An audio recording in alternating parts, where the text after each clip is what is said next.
বেঙ্গালুরুর এক মহিলার সঙ্গেই নাকি ফের ছাদনাতলা যাওয়ার প্ল্যান করছেন আমির। আর তার মাঝে আচমকাই খবর চেন্নাইয়ের হাসপাতালে বলিউড অভিনেতা।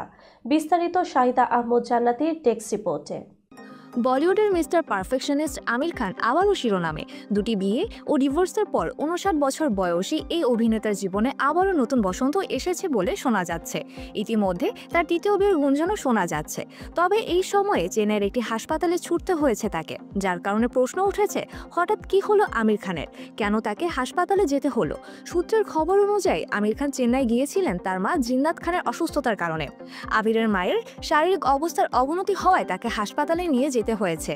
যদিও আমিরের টিম এই বিষয়ে কোনো বিবৃতি দেয়নি, তবে জানা গেছে মায়ের রুটিন চেকআপের জন্যই তিনি চেন্নাই গিয়েছেন। এর আগে 2022 সালে তার মা হৃদরোগে আক্রান্ত হয়ে মুম্বাইয়ের হাসপাতালে ভর্তি ছিলেন এবং পরে উন্নত চিকিৎসার জন্য চেন্নাই নিয়ে যাওয়া হয়েছিল। 2023 সালের অক্টোবর মাসে আমির খান জানিয়েছিলেন যে তিনি কিছু সময়ের জন্য সিনেমা থেকে বিরতি নেবেন এবং ব্যক্তিগত কারণে চেন্নাই অবস্থান করবেন। তখনই শোনা গিয়েছিল যে তার মা বেশ অসুস্থ এবং তিনি তার মায়ের পাশে থাকতে চান। সেই থেকে মুম্বাই ছেড়ে চেন্নাইয়ে সময় কাটাচ্ছেন তিনি।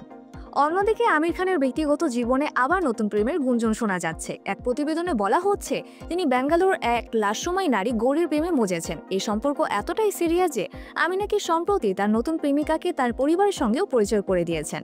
কিছু সূত্রের মতে আমির সম্ভবত চলতি বছরে তৃতীয় বিয়ে করতে যাচ্ছেন। যদিও অতীতে তিনি অভিনেত্রী ফাতিমা সানা শেখের সঙ্গে সম্পর্কের গুঞ্জনে ছিলেন, তবে এখন গৌরীর সঙ্গে নতুন অধ্যায় শুরু হয়েছে বলে মনে হচ্ছে। তারই মাঝে মায়ের অসুস্থতার কারণে চেন্নাইয়ের আমিরের উপস্থিতি এবং তার নতুন প্রেমের খবর বলিউডের আলোচনার কেন্দ্রবিন্দু হয়ে উঠেছে। এভাবে ব্যক্তিগত জীবনে নানা গুঞ্জন সত্ত্বেও আমির খান তার ক্যারিয়ারে নতুন উচ্চতায় পৌঁছাতে কাজ করে যাচ্ছেন।